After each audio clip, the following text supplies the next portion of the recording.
Hello అండి.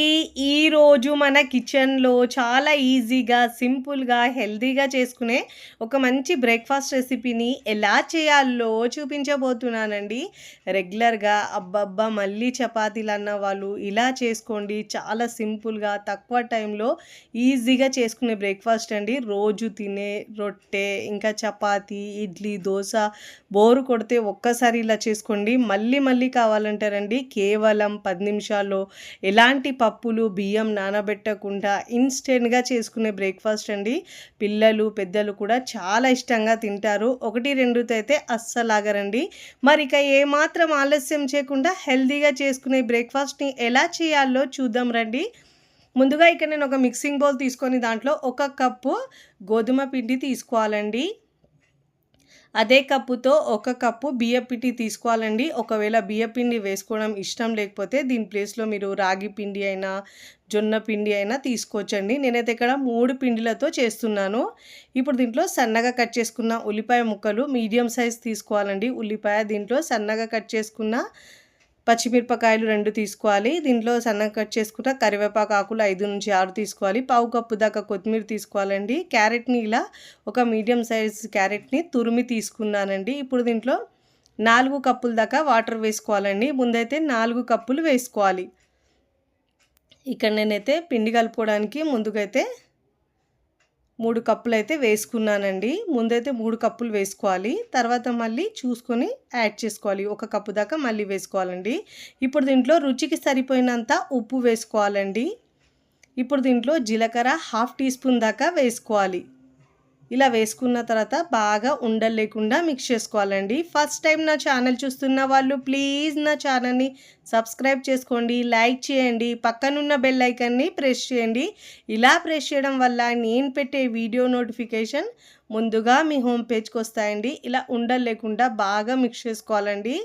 ఇప్పుడు ఇలా ఉండలు లేకుండా బాగా మిక్స్ చేసుకున్న తర్వాత ముప్పావు కప్పు దాకా దీంట్లో జొన్న పిండి వేసుకుంటున్నానండి. మీరు జొన్న పిండి ఒక కప్పు వేసుకొని, ఒక కప్పు గోధుమ పిండి వేసుకొని, మీరు బియ్య పిండి స్కిప్ చేసినా పర్వాలేదు.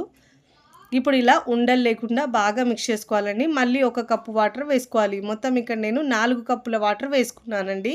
ముందు 3 కప్పులు, తర్వాత ఒక కప్పు వేసుకున్నాను. ఇప్పుడు ఇలా ఉండలు లేకుండా బాగా మిక్స్ చేసుకోవాలి. నేను ఇక్కడ యూజ్ చేసే ప్రోడక్ట్స్ ఏమన్నా మీకు కావాలంటే డిస్క్రిప్షన్‌లో లింక్ ఇస్తానండి. అక్కడి నుంచి మీరు బై చేసుకోవచ్చు.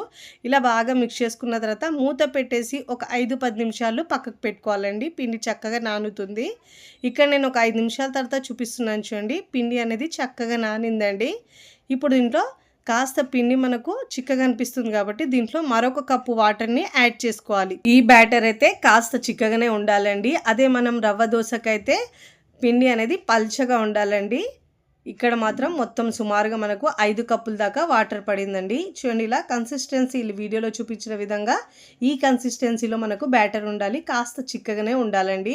ఇప్పుడు ఇలా బాగా మిక్స్ చేసుకున్న తర్వాత స్టవ్ మీద పెనం పెట్టుకొని ఇలా వాటర్ చిలకరించి టిష్యూ పేపర్ లేదంటే క్లాత్‌తో తుడుచుకోవాలండి. ఈ దోస వేసేటప్పుడు మనము రవ్వ దోస లాగానే మనకు పెనం అనేది బాగా వేడిగా ఉండాలండి. మంటను హై ఫ్లేమ్‌లో ఉంచి ఇలా పిండి పోసుకోవాలండి. అప్పుడే మనకు ఇలా మంచిగా వస్తది దోస అనేది.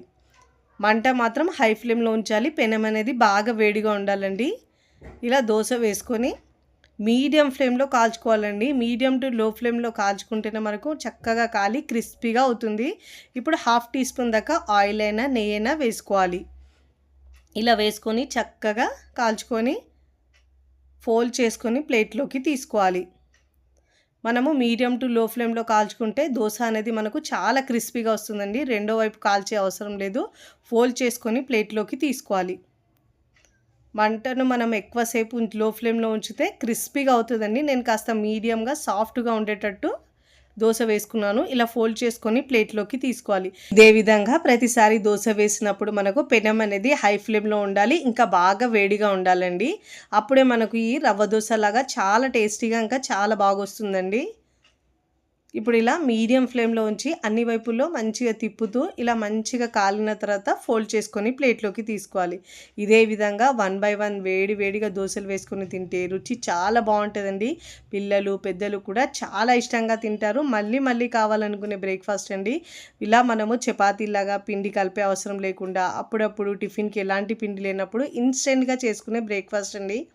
చాలా ఈజీగా, సింపుల్‌గా, టేస్టీగా, హెల్తీగా చేసుకునే బ్రేక్‌ఫాస్ట్ నచ్చితే మీ అభిప్రాయాన్ని నాకు కమెంట్ ద్వారా తెలియచేయండి. ఇప్పుడు నేనైతే సర్వింగ్ ప్లేట్‌లోకి సర్వ్ చేసుకున్నాను.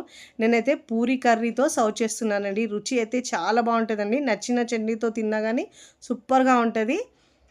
ఇక్కడ మీకు తుంచితేనే తెలుస్తుంది ఎంత సాఫ్ట్‌గా, మృదువుగా వచ్చినాయో. వీడియోని లైక్ చేయండి. లైక్ చేసి హైప్ బటన్‌ని నొక్కండి.